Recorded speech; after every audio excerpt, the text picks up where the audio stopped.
Juba sentenced to life for brutal machete murder. 54-year-old Errol Palmer was on Friday sentenced to life in prison in the St. Catherine Circuit Court for a brutal machete attack on a man in which he chopped the victim in the head several times. Palmer was ordered to serve at least 18 years and 2 months before becoming eligible for parole. He pleaded guilty to the fatal chopping of Errol Francis 50, a farmer of Old Harbour, St. Catherine. During sentencing, Justice Bertram Morrison told Palmer that despite his guilty plea, it was a horrific act and that the aggravated circumstances outweighed the mitigating factors. The judge said that the sentence must reflect the nature and gravity of the offense and noted that Palmer's community report was unfavorable. The report is that the committee does not want you there, Morrison stated. Palmer, who is also known as Juba, has spent over 5 years in jail since the incident. The facts are that on November 30, 2019, Palmer used a machete to rain chops on Francis. It was revealed that Francis sustained 5 chop wounds to the head and 7 to the arms, one of which was almost severed. Palmer then rode away on the injured man's bicycle. Francis was assisted to the Spanish Town Hospital where he was admitted. He died days later. Before his death, Francis gave a dying declaration in which he stated, "A Juba chopped me up and thieved my bicycle." His statement was used as part of the Crown's case against Palmer, who later pleaded guilty. Police slapped former fugitive Glendon Bull Amos with 3 counts of shooting with intent charges. 47-year-old Glendon, who was captured by police last month in Monique St. Anne, has been charged with 3 counts of shooting with intent. The charges relate to an incident that occurred 2 years ago. Reports are that on September 9, 2023, police officers were conducting an operation in Commodore District Linstead in St. Catherine when they saw Amos. Upon seeing the police, Amos reportedly opened gunfire at them and escaped. He remained at large until he was captured on January 29 this year. His court date is being arranged. Councillors in Manchester asked police to reconsider continued imposition of curfews. The Manchester Municipal Corporation has called on the police to reconsider its imposition of extended curfews in sections of the parish, citing adverse impact on commerce. The call came from some divisional councillors who raised concern about the extended curfews during Thursday's meeting of the corporation. Over the past few weeks, areas such as Mandeville, Williamsfield, Ports and Christiana have been placed under repeated curfews, and the restrictions means many businesses have to close as early as 6 p.m. Mayor Donovan Mitchell noted that the restrictions are also hampering some social activities to include church. In response, Sub-Officer in charge of the Community Safety and Security Branch Inspector Lloyd defended the imposition of the curfews. Inspector Lloyd cited the presence of migrant criminals in the parish as among the reasons for the restrictions. She said until the police are able to get crime under control, the curfews will remain in effect. The curfew is repeated every 2 days. So in truth and in fact, there's a prolonged period of curfew that is affecting, because right now the business people in Ports wants us to have a meeting. I don't know what to tell them. The little shops on the corners having real problem because curfew is on every day. How do you send the children to school? Because you might be very well trying to solve one problem and creating another problem, which is a worse problem, and then the problem you're trying to solve now, we go right back to that problem. So I think there needs to be some more discussion into what is happening. I don't know what the law says, because you have curfew running from Friday to Sunday evening, and by the time you hear it is now Monday to Wednesday, and then you hear Wednesday to Friday. So it is continuing, and I mean, a lot of persons are hurting. A lot of persons, their pockets are feeling it, because apparently no events can be held in that. We hear it is the L belt, but no, it looks like it is an L with a Z on it, because it's much more than we had imagined. We have a lot of migrant criminals in some of our areas, and you all would be aware last week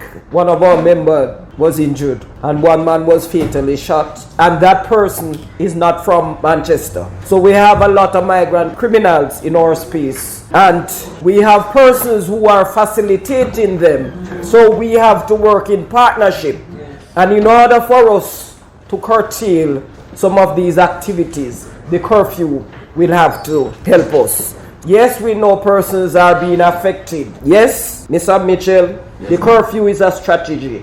So we have to work and you have to work with us. And until we can get the situation under control, the curfew will continue. We can't afford to get back where we were with the murder situation last year. So we all have to understand and we all have to work together. Days of unsolved crimes becoming fewer, criminals we will find you, Prime Minister Holness stated.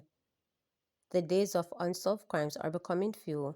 That's the declaration of Prime Minister Andrew Holness as he re-emphasized the government's commitment to keeping Jamaica safe. Mr. Holness was speaking in Colleyville, Manchester. He noted that with the improved strategies of the Jamaica Constabulary Force, more perpetrators are being held accountable for their crimes. The Prime Minister also warned criminals that the constabulary force is more data-driven and will therefore have less difficulty in locating them. The general public will note that the days of unsolved crime are becoming few. The truth is that we have solved some of the most difficult crimes that formerly would have just gone unsolved. So criminals should bear this in mind, and the people of Jamaica should bear this in mind as well. We intend to make Jamaica safe, and especially in communities like these, a lovely, cool community of Colleyville, where we don't have a report of any gangs operating here.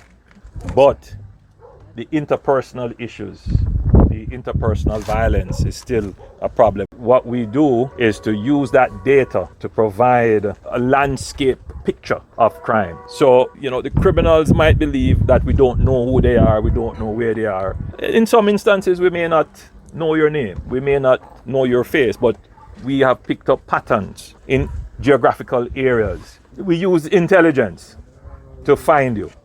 So no matter if you believe that you can't be found, that you are anonymous, and that you are operating secretively, forget that. We are going to find you. Robinson urges government to make forensics report into fraud matters at SSL public. Opposition spokesman and finance Julian Robinson is urging the government to make public a forensic report conducted by Financial and Risk Advisory from Kroll in connection to fraud matters at Stocks and Security Limited SSL. The more than $4 billion fraud, which has affected more than 200 investors, including Olympic icon Usain Bolt, was back in the news this week after Bolt said he has not been given any update on the investigation during an appearance on the Flex.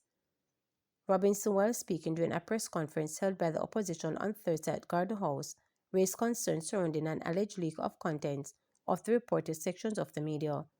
What is even more disturbing is that a confidential forensics report commissioned by the government of Jamaica has been selectively leaked to a particular media house in an attempt to discredit what Mr. Bolt said, which is that his money was invested in SSL and ripped off by SSL. So I'm calling for two things. One is for the government to release that forensics report in its totality, not to continue this exercise of picking and choosing sections of the report and sending it to specific media houses, but to put the entire report on the table so that all Jamaicans can see what took place, Robinson urged. The second thing is that the government must give an update. What is the status of the investigations?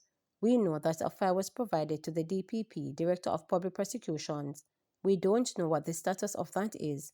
That file has been there for months, Robinson stated. Continuing, Robinson said a couple of days ago, Usain Bolt, a global icon who had represented Jamaica with distinction, quite correctly raised concern about the lack of transparency regarding the investigation into the SSL fraud matter. Since his comments, he has been met with a flurry of abusive comments on social media, led by JLP supporters, who are chastising him for quite correctly raising concern about his hard-earned money. Mr. Bolt is one of hundreds of persons who was defrauding SSL, so he has a right to raise these questions. These are the same questions that no well-thinking Jamaican and no well-known person who was defrauded are also raising, and the response cannot be chastised for him to do so. He has been extremely responsible and restrained in not going public internationally with these issues because it would have a detrimental impact on the country and the perception of the investment climate in the country, Robinson added. The SSL scandal erupted in January 2023 when reports surfaced that billions of dollars, including investments from the track superstar had gone missing from clients' accounts. The revelation rocked the financial sector and triggered an investigation by law enforcement and the Financial Services Commission (FSC). Bold's impacted account had reportedly held over US $12 million at the time. Remember to subscribe, like, share, and click the notification bell for daily updates.